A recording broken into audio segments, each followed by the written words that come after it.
everyone's got like a Wolves hat on or a Wolves shirt on. There's got like Wolves back signs at every intersection. Like there's this cool mural on a building there, someone graffitied Naz Reid onto like a window of an abandoned okay, I like that. abandoned building or storefront or whatever. Like, I mean, it's everywhere here. Like it's actually like really cool to see the city care like this. And maybe they did like back in 2004. Like, I mean, the team's also never been good when I lived here, right? Yeah, like, the best they did was like maybe 40 wins, I think. They're in the conference finals and they're the favorites. You know what I mean? Are they? I don't know if they're the favorites. They're the Vegas. He's teasing. They're the Vegas faves. Zach, can you do me some boots on the ground reporting in the sense that I want you to document every Naz Reid tattoo that you find? Did you see that girl's got it on the inside of her mouth? No, I didn't see that. Is that where someone, that like inner lip? That's tattoo the weirdest people tattoo get? to me. Yeah. I saw it. I saw a tweet of it. Some girl who's like calls herself like the Queen of Vikings Twitter or something like that. I don't know, but like sick. She got a Naz Reid tat. I saw that on my timeline the other day.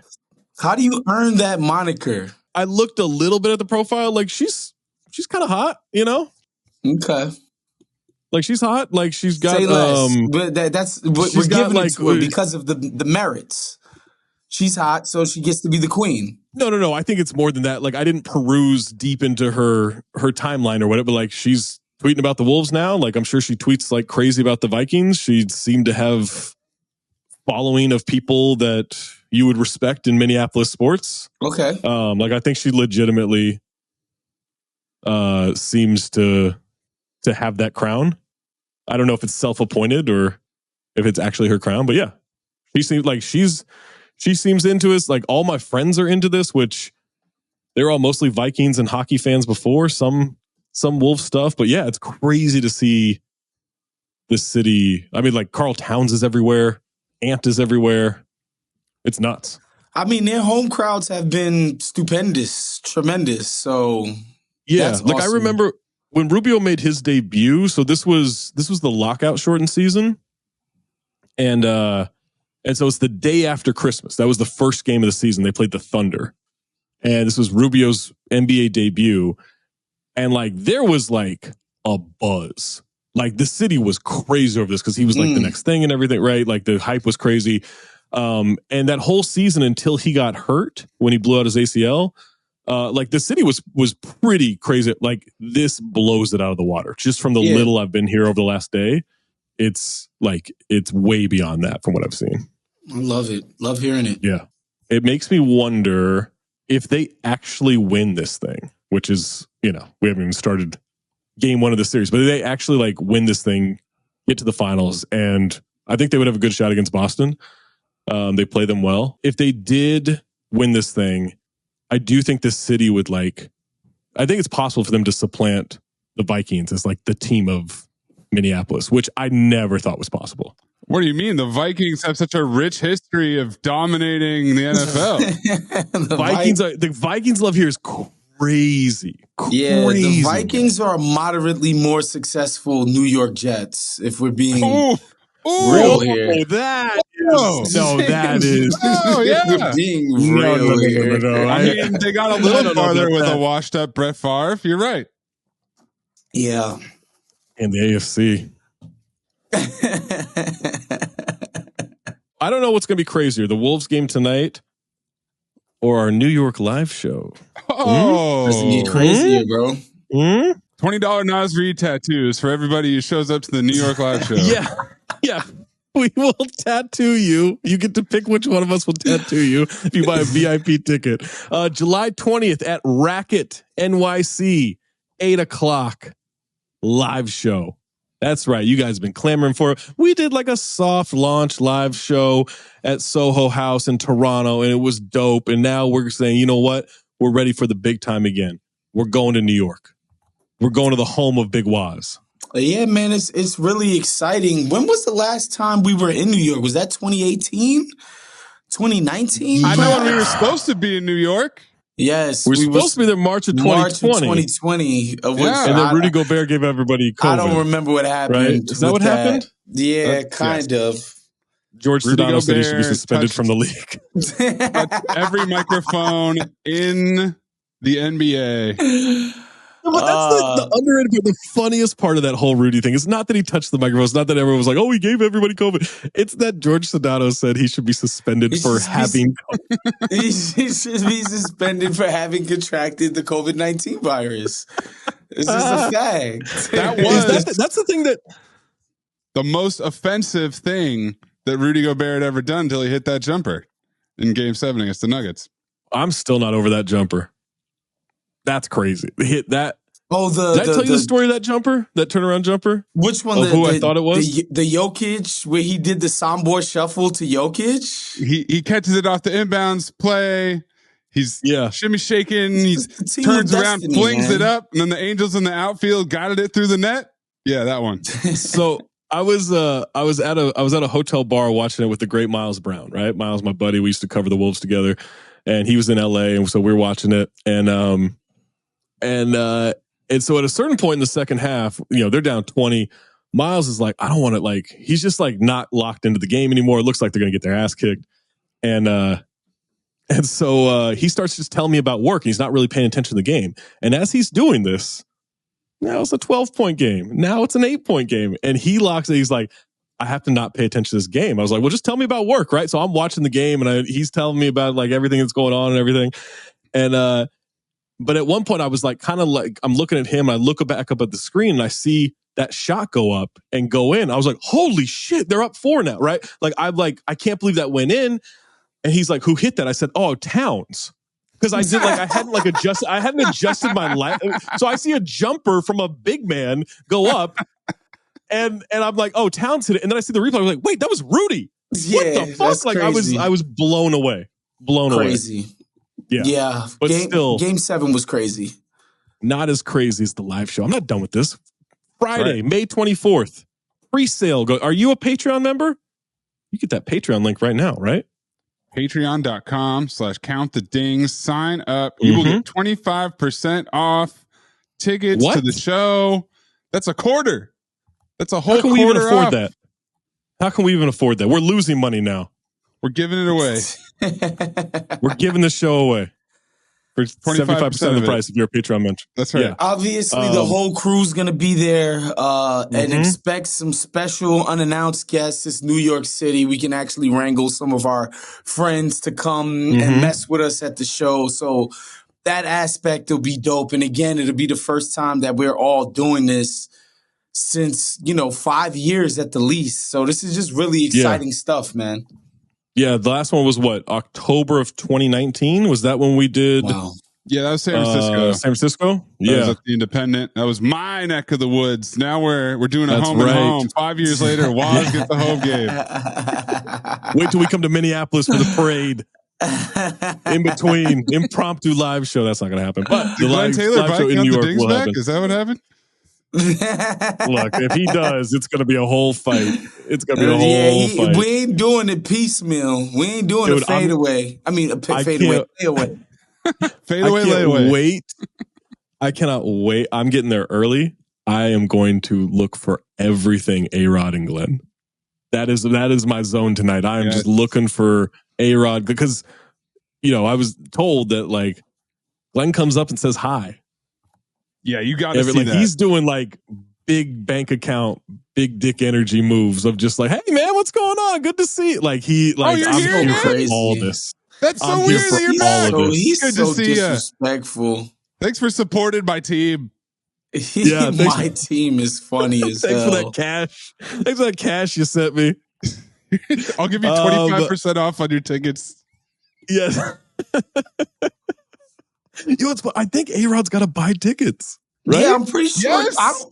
Yes. I don't think he's just because he's the, what are they, a limited partner? I don't think he gets to just do whatever the hell he wants. No, he's a limited partner. I mean, he's banned from certain parts of the arena, as all limited partners are. It's not just a him thing. It's only Glenn can come here because he's the majority guy. That's crazy. Check out that episode of Pablo Torre Finds Out. You get all the information. I was on that you need about that Wolves ownership situation. This is the OG show, Zosny edition, here on a Wednesday. We are recording this a couple hours before Game 1 of Wolves Mavs. Last night, is it fair to say that the Celtics stole a home win as the favorite in game one? Yeah, because they should have lost. Yes. Pacers are up 3, 30 seconds left with the ball. Halliburton's got it. He then commits the worst turnover I've ever seen. He just dribbles it away. Neesmith goes diving for the loose ball. He lands out of bounds when he catches it. And so now it's Celtics ball. They still get a stop. And then have an inbound play after a foul because they had a foul. Celtics had a foul to give. They throw it in. By the It's way, off Siakam out of bounds. They bricked. I think that was the play where they didn't, or they took the 3, got the rebound, and then I think it was Tatum takes like a 12-footer, 11-footer. Yeah. Misses the quick 2, where I'm just like, you guys get the rebound and you still don't try to shoot a 3? Yes. Mm-hmm. He got crazy. He got bailed out on that one because then all he had to do was kick it out for 3. No, let's take a leaning fadeaway mid-range shot with like 10 seconds left. Nonsense is crazy, and you're not even taking a layup where it's just like, all right, they gave us the easy layup, bro. You're taking a fadeaway. Mm-hmm. Yeah, 2-pointer, brick it. Mm-hmm. But they knew Pascal Siakam was gonna be off his fingertips, so it was a free play, and then they inbounded a great shot by Jaylen Brown. Crazy shot. Oh my God, that shot in the corner gets a double bang from Mike Breen. I love James Johnson's face because he's standing up right behind Jaylen Brown, and so the photos of Jaylen contorting in midair, and you just got James Johnson steely-eyed staring off into the distance. Yeah, just wanted to put him in a chokehold. Yeah. So yeah, I think the Celtics stole it, but when I thought the Pacers were going to win that game, I thought, okay, like they can win this series. Like I legitimately was like, they can win. Like this is the type of, I don't know if it's the blueprint, but I'm like, I can see like, look, the Celtics are being the Celtics again. And they're screwing up these late game situations. They're making dumb decisions. And then that turnover by Halliburton happened. I thought, oh no, I was wrong. And then, like you said, they screw up that basically 2-for-1 situation because they get the offensive rebound. And then I'm like, oh no, I was right. No, the Pacers. And then once he tied it, went to overtime, I was like, nope, this is done. Pacers have no chance. They might get swept now. I went from the Pacers can win this series to they're going to get swept. So the Celtics came out and did the Joe Mazzulla thing where we don't take into account the opponent that we're playing against. Right. And so when we saw it against a decrepit Miami Heat team, it was like, oh, let's just play the percentages. Let's not guard 3-point shooters, even though they're all NBA players. Let's just don't contest 3-point shots. Let's just play the percentages, right? I thought in this game, them deciding that they should also play speedball against the Pacers, who like this is all they want to do is speedball. And what I mean by speedball is play with pace, take shots with 18 seconds left on the clock, run, pace. The Celtics was like, oh, let's do that too. And I'm just like, why? Why wouldn't you be more methodical about your offense? And then make sure you're booking it down court to just get back into a set defense. By the end of the game, these guys were looking tired as hell. Boston was. Jaylen Brown commented about the pace of the game after, like in that on-court interview. He was like, he talked about it where I do think Boston's better. They're obviously better, and they have the firepower that can keep up with what Indiana does. But I don't think they want to play at that pace. I think they want to slow it down. Zach. The Pacers 3-guard rotation: Halliburton, T.J. McConnell, and freaking Nembhard. These guys, the tallest person is 6'3". The thickest person is probably 195 pounds. And the Celtics, instead of methodically beating those dudes up, matchup hunting them to death, living in the paint, they're like, no, Big Al, take threes with 19 seconds left in the shot clock. Because that makes any type of freaking sense. It's just like, have some respect for your opponent, guys. What's so bad about like being like, nah, we're not doing track meet shit with y'all. We think we could get, when it's when you have the opportunity, definitely run. If Al Horford is absolutely wide open walking into a corner three, then definitely take it. But there's no reason to be forcing up even semi-contested Al Horford threes with 18, 17 seconds left on the clock. I don't believe in that shit. And so I'm with you, yeah. And so I think Zach is right in the sense that the Pacers should have won that game because it was the Celtics game where they do the fuck up strategy-wise. Not somebody tweaks an ankle, not they're having just an uncharacteristically poor shooting game, not blah, blah. They just straight up came in and played dumb. Al Horford in a drop coverage the whole game. Yeah, I don't understand that. What the fuck, bro? I don't understand that. I get you want to take away the paint and everything, but like, if I'm playing, like, you can have that whole middle area. You can have that. Like that's yours. You can have get as close to the rim as you think you can. We'll be in, because they're not like it's not like Tatum in rotation or Jaylen Brown in rotation or anything. Like even Drew Holiday in rotation is a threat in the paint. He's going to swipe down, knock the ball away, whatever. So like, I wouldn't worry about them being at the rim.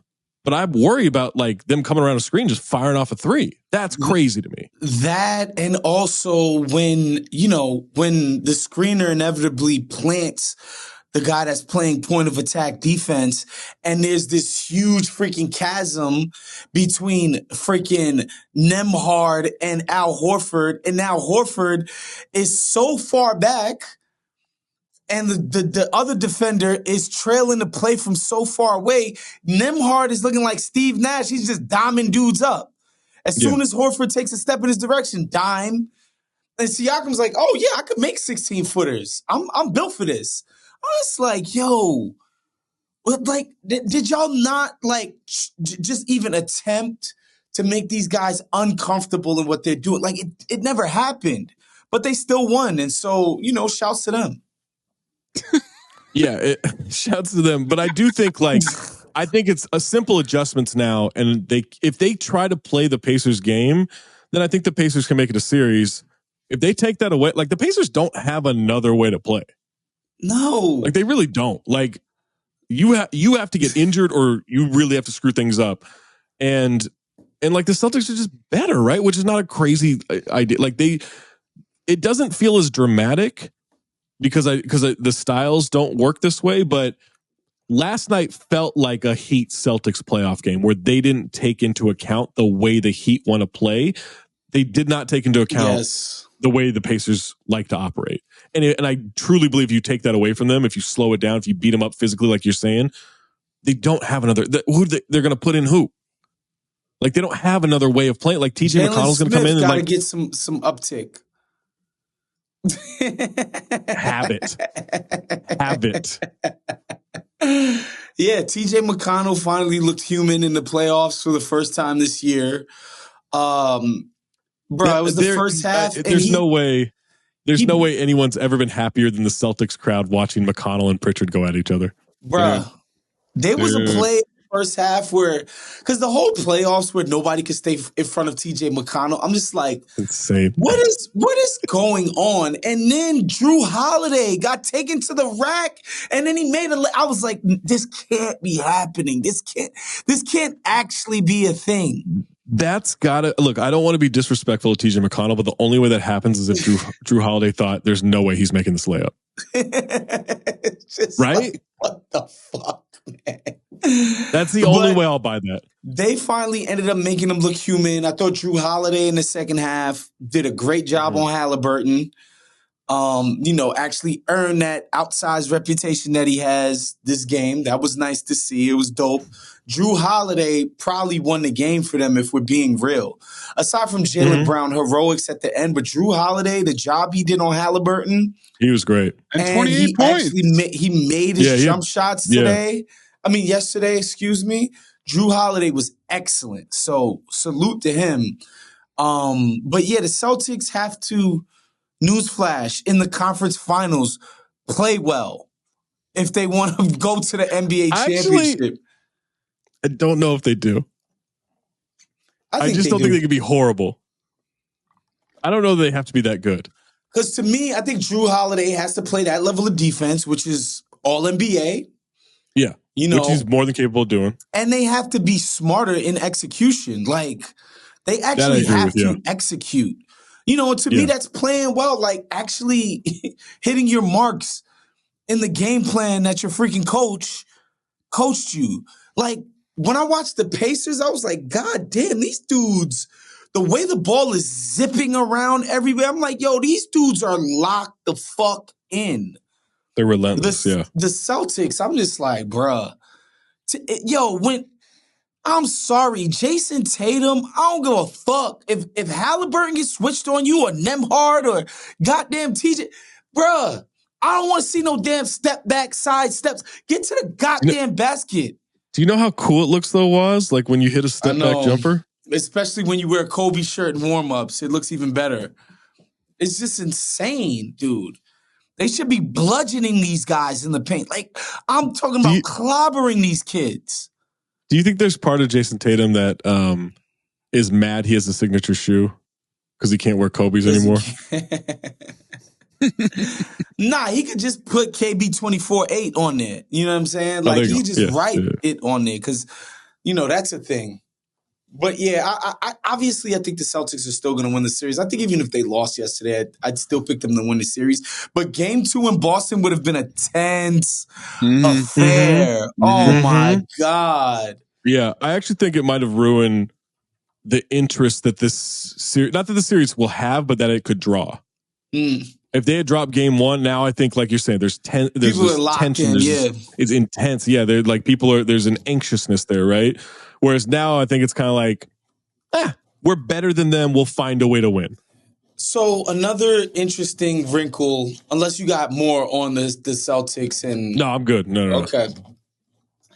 Obviously, I'm in like 3 different group chats with Knicks fans who are rooting for the Celtics unabashedly. They absolutely fucking hate the Pacers. They hate Halliburton. They absolutely hate him. Oh, he's a front runner. He wouldn't have wore that hoodie if they would have lost the game. Oh, why didn't he wear it before the game? Oh, blah, blah, blah, blah, blah. Yo, they really fucking hate Halliburton, man. It's kind of hilarious. So anyone but the Celtics applies to the rest of the country except for New York and Boston. Finally, we have the alliance. It's crazy. It's insane. This is what it took.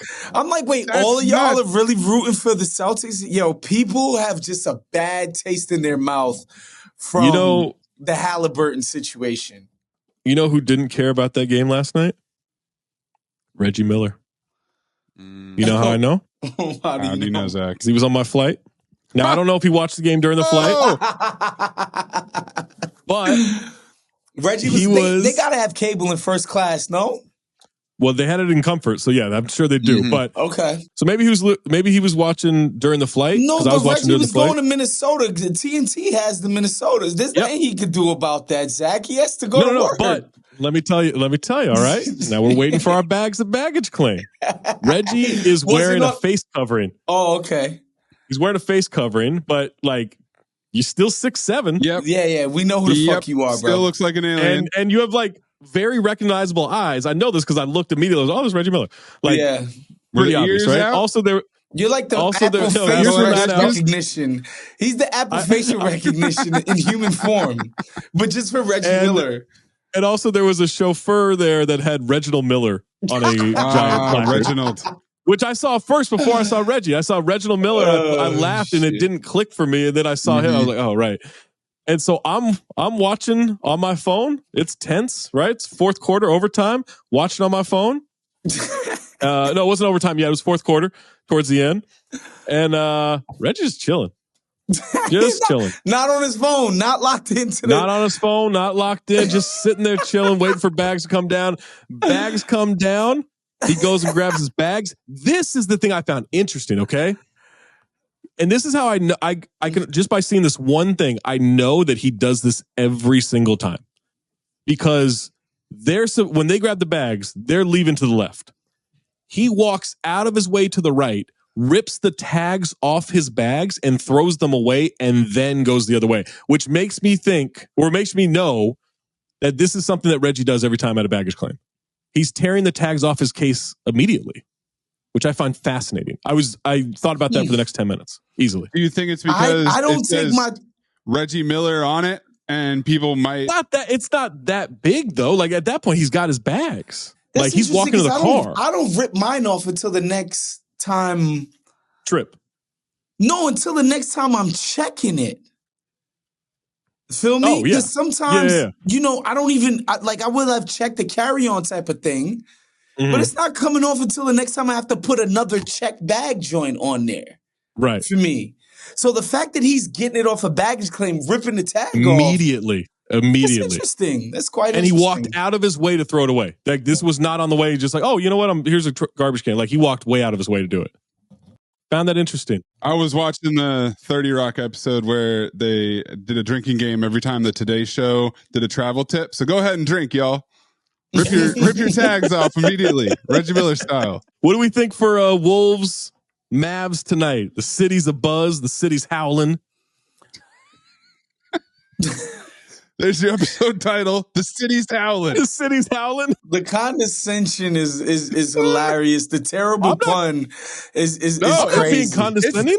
No, Waz, you're misunderstanding. This is like a weird, like nervous energy Zach Harper. Like he wants to be really happy, but he's like afraid to go. He doesn't want to let himself get hyped. I genuinely have tried to this is the first time the Wolves. No. It's not even that. This is the first time the Wolves have made me feel something good in a long time. There was part of that once Jimmy Butler got hurt that season, I was kind of like, all right, they're cooked. I thought they could do something. I'm like, all right, they're not going to do anything. And that turned out to be true. They made the 8th seed and that was it. But that was the last time probably since Rubio's rookie year where I was like, this team's making me feel optimistic. And then before that, it was 0-4. So it's literally happened 2.5 times prior to this year. When they went down 3-2, did you think there was any chance they were coming back? I went to this bar. I met up with Miles Brown. So this is the dumb superstition thing of fandom, right? Miles is staying in Santa Monica. I drive to Santa Monica to meet him for the game. We go to this bar that is showing the Rangers game. It's not and it's clearly a Rangers bar. There's one little TV in the corner that's got the Wolves, everything else Rangers, people in Rangers jerseys, whatever. So we then walked to his hotel bar, which was not that far. But when we left, it was 9-2 Nuggets, right? It's 9-2 Nuggets when we leave, and we're just like, whatever, we'll walk, we'll watch this. We were there for a funeral. It was game 6. We're there for a funeral.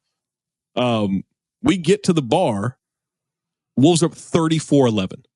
Wow. Right? In that walk, it would 34-11. And we're like, what the hell? They end up winning by 45, historic win, biggest loss in a playoff game by a champion ever, whatever. So then when we're like, all right, we got to watch game 7 again. And Miles said, meet me at this bar. And then we are going to walk to the hotel bar. He's like, we're doing the same thing. Wow. So both times, I think, I thought they were going to lose both times. No part of me thought they were going to win either of those games. So it's so funny.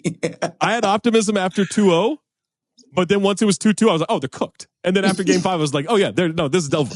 They're not a chance. Not a chance.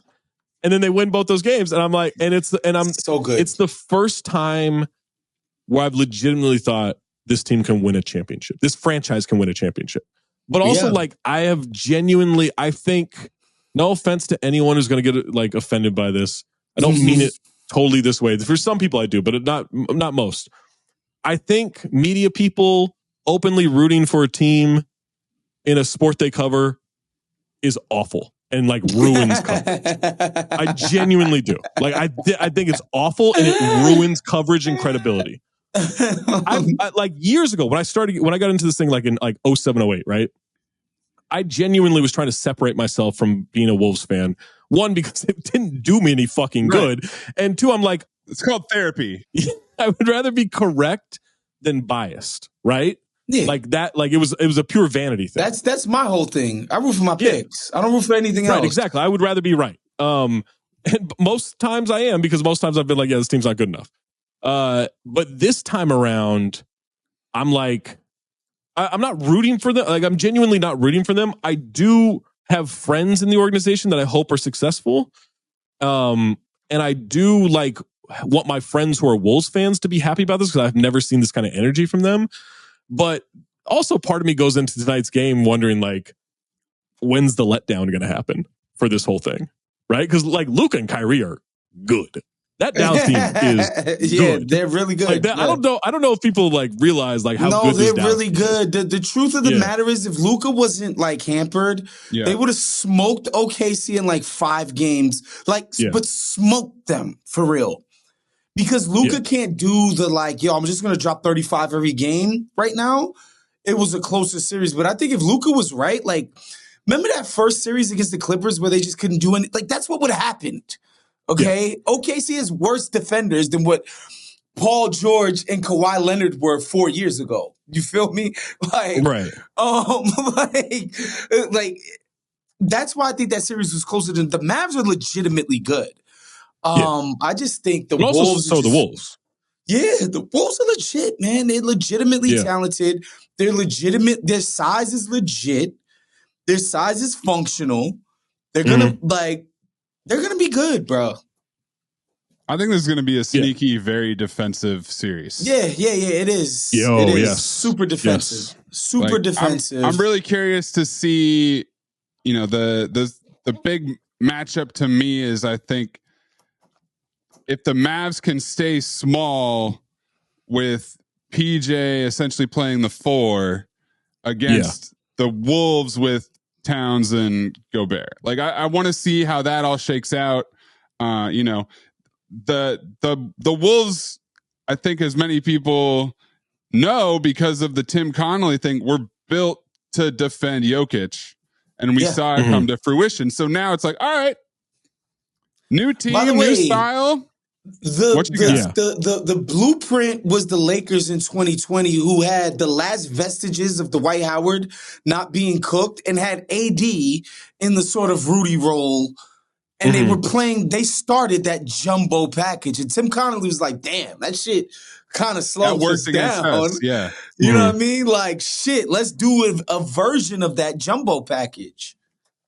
Yeah. So Dallas became the last quarter of the season, last 20 games of the season, they were the best defensive team in the league. Elite, and it wasn't just schedule. Like they legitimately changed the way they did it. I looked at the numbers in the bounce earlier this week, and it was like their defensive rebounding greatly improved. Like their, points off turnovers allowed greatly improved. Like all these things, like all these check marks of defense dramatically improved. And it held mostly across the board in the first 2 rounds of the playoffs. The big thing, though, with the rebounding, this was a number I pulled up in the bounce today. When the Wolves, or including the playoffs, when the Mavericks out-rebound their opponent, they are 30-11. When the Wolves out-rebound their opponent, they're like 44-11. Like if the Wolves control the boards, they win. And I think that's going to be the key. And I know it sounds very simple, but with Dallas's improvement on the boards and with just Minnesota in general on the boards, like I do think that will kind of tell the tale of this series, because if the Wolves can grab offensive rebounds, I mean, Dallas, I don't think Dallas is good enough to withstand extended possessions defensively in that. Now they could come back down and be great offensively, and now the Wolves have that problem, but they also have like some pretty decent personnel to guard Luka and Kyrie with McDaniels, with Ant, with Alexander Walker, even Conley to an extent, even though he's small, like he's just good positionally against maybe Kyrie.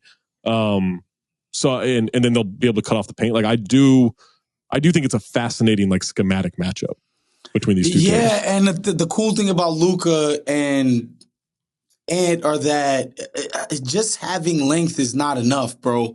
Like, you have to actually be strong, too. And the guys that are strong enough to guard Ant tend to not be quick enough.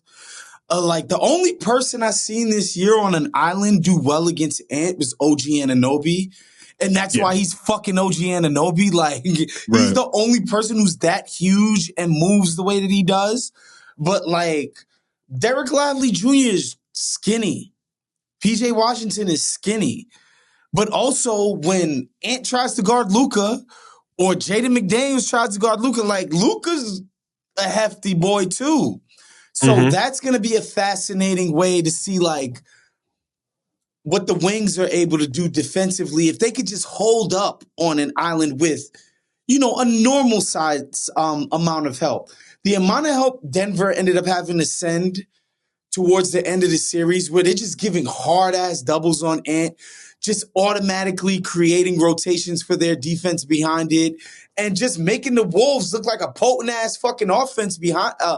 Because of that, I think that kind of sunk them, to be real. Now, if you can give a normal help and not just hard telegraph help, that makes a world of difference in guarding the Wolves as far as I'm concerned. You know what I mean? So it's going to be fascinating, the chess matchup, man. And also, I want to say, J. Kidd is a damn good coach now. Like, no one on Twitter will let you say that, but he's good. He's a good coach now. He's a good coach. He was legitimately bad in Milwaukee, y'all. It's almost bad like, here's a crazy concept, okay? Crazy concept. You can actually learn from your mistakes and get better. And when you're a Hall of Fame genius point guard, I know. It's crazy to think you can learn from your mistakes. But he managed to do it. The defense that they was running on OKC's whole driving kick ethos, like guys swarming behind the play, replacing guys behind it, like passing dudes off. Like, bro, that's not intuitive shit. Right. Like just the switch everything sort of defenses. Like he's coaching these motherfuckers up. And Chris Finch is a damn good coach too. Yeah. So this is going to be a fascinating series. No, dude, we got 3 amazing coaches and Joe Mazzulla left in this postseason. It's pretty cool. What do you? I never get tired of Joe Mazzulla hate. Just because he takes it so serious and he's such a try-hard and he gives it's so performative. It's so performative. Quotes. Like, remember when he said, like, you don't want an award based on the past?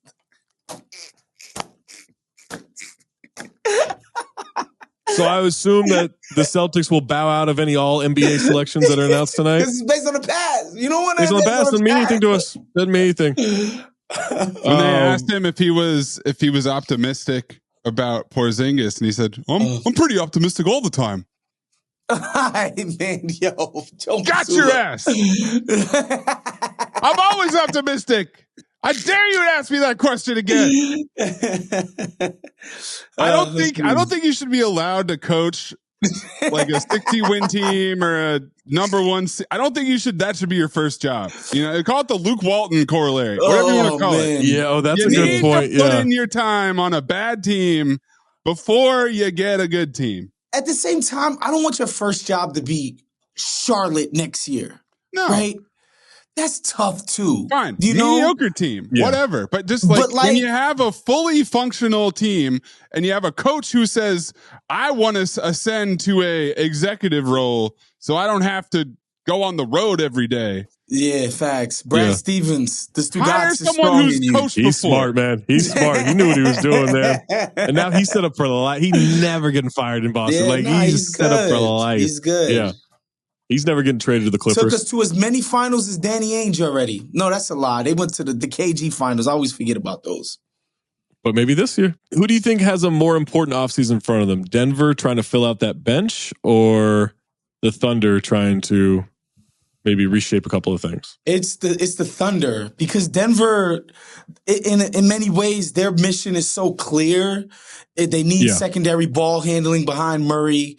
They probably need just another decent shooter to go on the bench. I think they need another wing defender. Oh, wait, no, they have Peyton Watson. Wouldn't play him in the series. I mean, that was weird, bro. To nail him to the bench because of Justin fucking Holiday, that was kind of crazy. And to not be like, yo, can we just try him on Ant more? That felt like Mike Malone doing too much ego coach shit, whatever. Well, no, I don't know if you know, Woz, but they just ran out of gas. Nuggets just ran. That's why they lost. They just ran out of gas. That's all it was. I think that's bullshit. I don't think they ran out of gas. I think they got beat.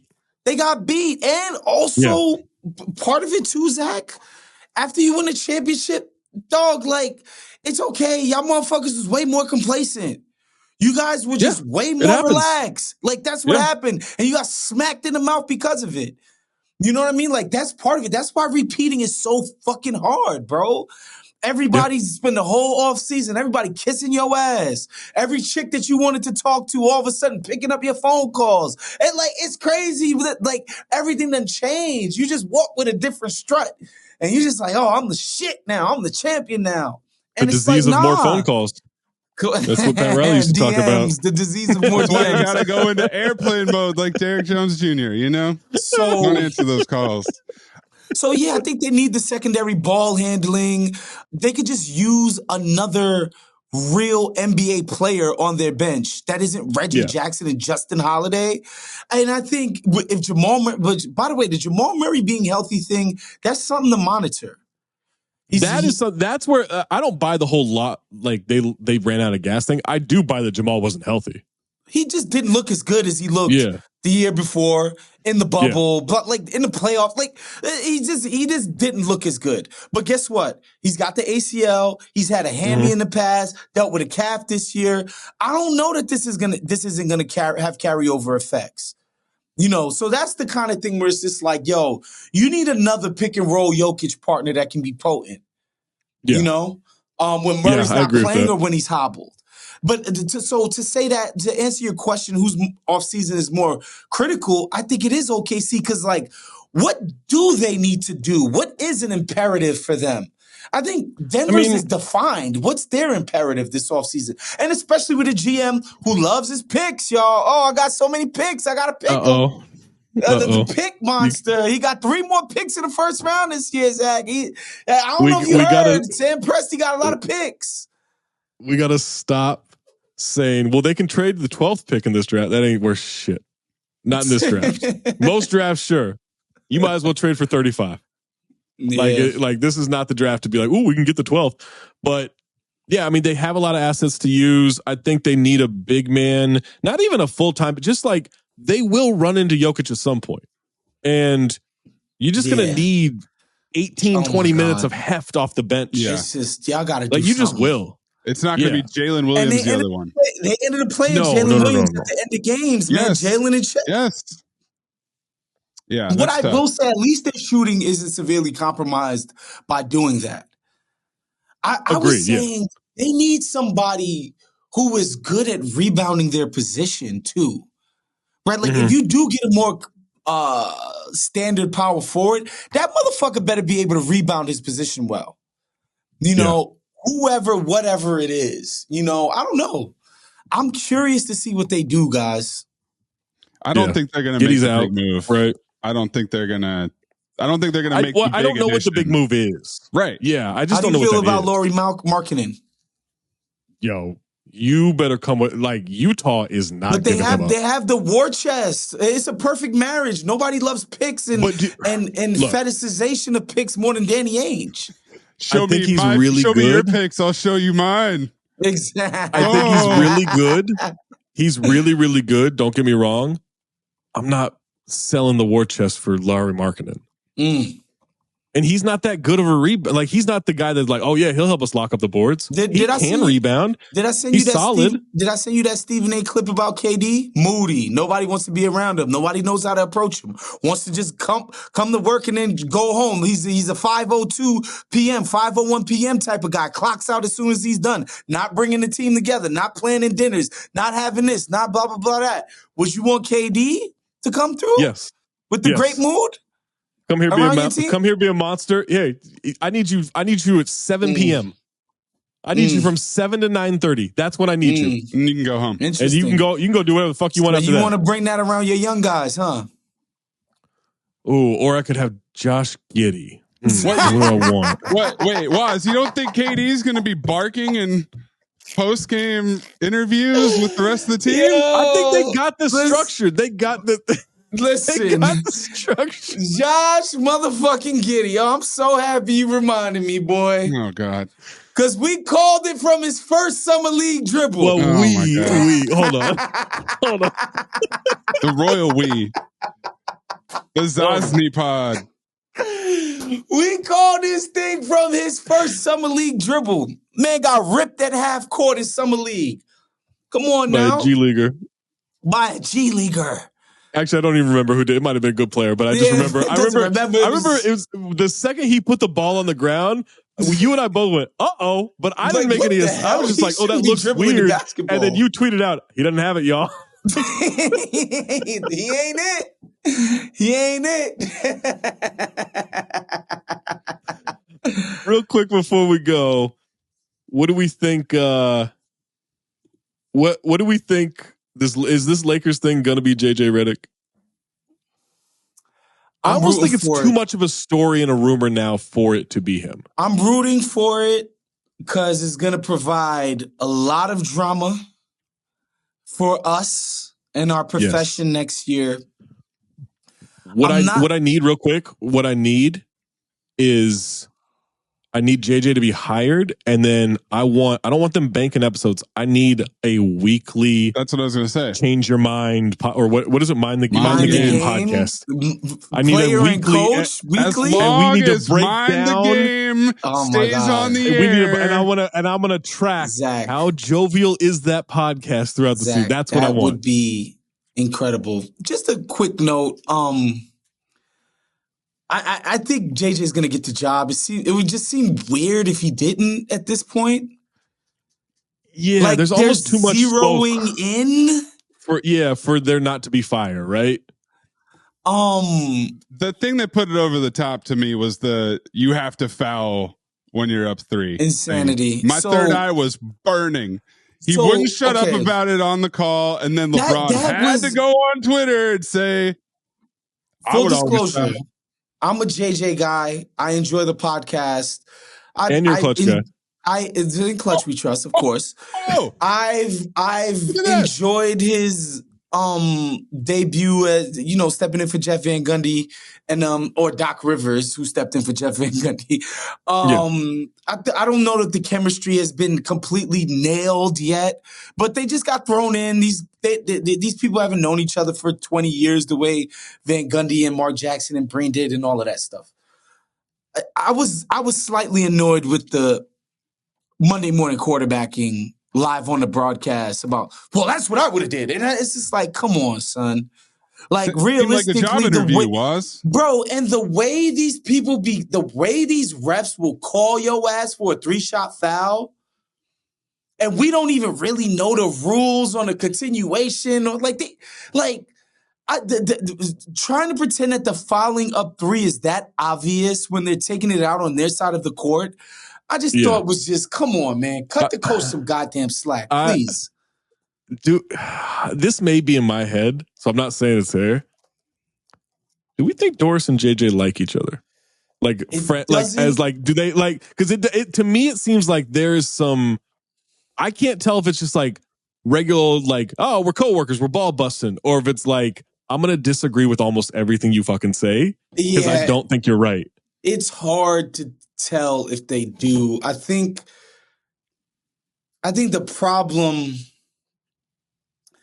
that, and we're giving away trade secrets here, Zach, and like, we laugh about wanting to be right about our picks and all of that shit, but when you're doing something for people to listen to, what's more important is being entertaining the 100%. People who are listening.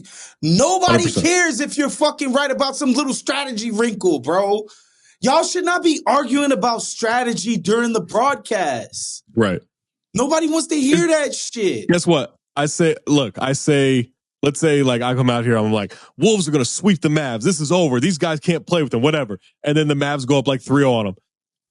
The entertaining thing to do is not be like, sorry, guys, I was wrong. I'd be like, yeah, I motivated the fuck out of them. What do you want from me? Like, they heard what I said. Like, you do the Skip Bayless thing, right? Like, when you're wrong, you just flip it in a way to make it Or if I'm picking the Mavs, me and Zach is the conversation going to be like, boy, you better be right. Blah, blah, blah. Right. It's not going to be sniping. I didn't understand that part of it. That's actually that's the perfect way of putting it. It comes off as sniping rather than discussion. Also, right? And again, I could be listening to this wrong, but that's how it comes off to me. And I've never felt I haven't really felt that way with the broadcast. I thought there was a little bit of that thrown onto the grand stage too. Yeah. I thought there's a little bit of that with Reggie and Jamal too. I think Reggie and Jamal are trying to figure out where to slot their voices. Yeah, I think in the thing. I don't Reggie know if I enjoys Jamal's banter. I don't know that Jamal enjoys Reggie's, but Reggie clearly enjoys when Jamal is getting his shit off. Yeah, Reggie's an acquired taste, right? I'm not just saying that because I flew cross country with him. I'm saying this because I think, Reggie, I used to not be able to stand Reggie. I'm like, oh, he's on the call. And now, I can appreciate how enthusiastic he is about basketball. Now, I think he goes on too much, and I think some of his points and some of his sayings are, kind of corny and dumb. But I will watch him, or I'll watch a broadcast with him on, and I, genuinely appreciate how much he loves this. And I can kind of zone in on that. And I wonder if Jamal or any partner working with him has gotten to that point yet. I don't understand this. Yeah, I think you're right. I think Reggie likes three-person booths, man. I think it's because Mark and JVG did it so well that everybody thinks that you need a three-person booth. Two-man would have been nice. Every once in a while, a local broadcast will do a three-person booth. It does not work locally. No, it's a bad idea. This podcast. Me and Watson just talking over each other. We love each other. We've potted for years. Yeah, facts. Obviously, I loved anything Bill Walton was a part of. And so those old NBC, Bill Walton, Snapper Jones. And Snapper. Woo! So those were the goats. That was the best stuff. It'll never get better than that. Bruh, they were excellent. Because these guys are finishing each other's fucking jokes, man. Yes. Snapper's a Portland guy. You know what I mean? Mark and Van Gundy are New York guys. Nick guys. Breen, MSG. It's these guys have a chemistry that's so unbreakable. Just throwing people in there for the playoffs. My goodness, I'm not gonna hold you. Yesterday I had a podcast on about the propaganda in the entertainment industry during the Cold War. I was educating myself. I ain't listened to the call. You think Joe Mazzulla was listening to the same podcast during the game? Nah, Joe Mazzulla don't know what propaganda is. I don't know. Or else he'd be way better at his press conferences. I don't know. I'll tell you that much. Waz, you know who eats it up? Celtics. Celtics fans eat that shit up. There's no way they eat up that town shit. There's no way. When a player just so happens to film you doing jiu-jitsu practice after your basketball practice, you understand propaganda. That's what I will say. And it just happens to get posted on the internet. When you hear the city howling tonight, just know that Zach Harper is amongst them. The city's a howling. Enjoy game one.